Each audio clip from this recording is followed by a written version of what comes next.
Hi, I'm posting this on Facebook mostly because this is my speech that I said when I went up to City Hall. It is going to be in conjunction on my Facebook story with the actual, was emailed today to me by the city clerk that they rezone the whole area for the shelter up on 3rd Street West to be, well, it's not really a shelter. The models and everything, if you go on, it's actually transitional housing. So this is the speech I said, and it will be posted on Facebook. Okay.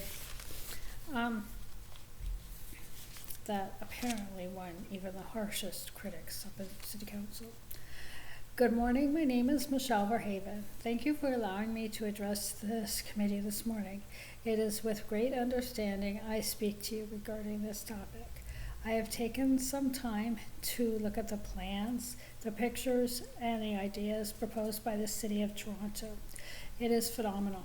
The model proposed will give those in need and in crisis a chance to become a part of the community and begin their lives again, a chance to rebuild.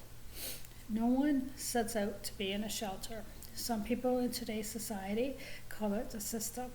I was in a shelter, 2 in fact, since 2024. The first night I remember being in SHIP, Services, Housing and Project. I cried.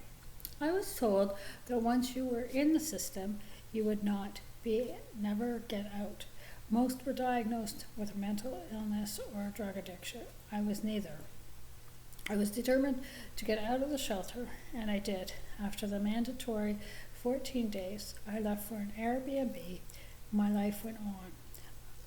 Taking no advice from the counselors, but setting out on my own.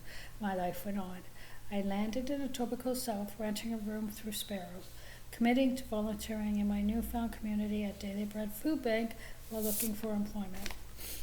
I became homeless once again this summer after a month in another Airbnb in Mississauga. While keeping up volunteering during the day and through a series of events, I was placed at Sacred Heart Hand Canada. The night before, I prayed for a miracle, a rescue, and Peel Regional Police brought me there. I was allowed to bring all my things and have a space every night.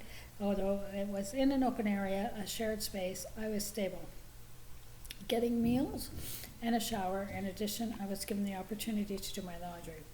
During my time in the shelter in the summer of 2025, I found a room to rent via roomyseat.ca, and then eventually I moved into my own apartment for the first time in 3 years.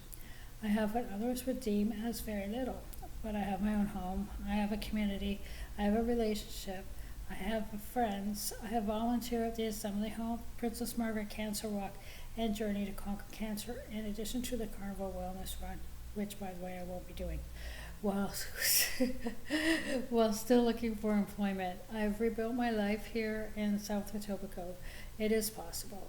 Homelessness is not a statistic. It is human. Providing stability is what a shelter should be. The definition of shelter is a refuge, a home, offering safety to protect. When anyone, single, couples, or families enter a shelter, it is for those reasons in particular. To state that having a shelter in your community, in your neighborhood, is saying you don't want people to have a home, safety, or a refuge. What is being proposed and offered today is an answer to a problem that has become a plague on today's society. In one of the richest nations and one of the richest cities of the world, when we cannot house those in need and provide safety, a refuge, or protect those who are the most in need, then what are we saying about our city, our nation, or us as humanity? There is a saying that I learned when I was teaching preschool. It takes a village to raise a child, but it also takes a village to help those who are in need. Ignoring and turning a blind eye to those in need explodes an already expansive situation. Those proposed models are not offering just a night of solace with a meal. They are offering a transition from what has become uncertainty in people's lives. They are offering stability and freedom. The freedom to make choices that will give each person a chance to become productive and essential parts of the city in which they live, to become an asset to the community in which they live, to build their lives again. Thank you for allowing me to speak this morning. I hope you can take my statement into consideration when you make your decision. And that was all. but it wasn't all. It was a speech written, and I have been given some guidance as for the timing, because we only had 4 minutes, or only had 5 minutes for the city council, and truth be told, I felt a little nauseous. But I hope to go up there again, and I wish everybody a good day.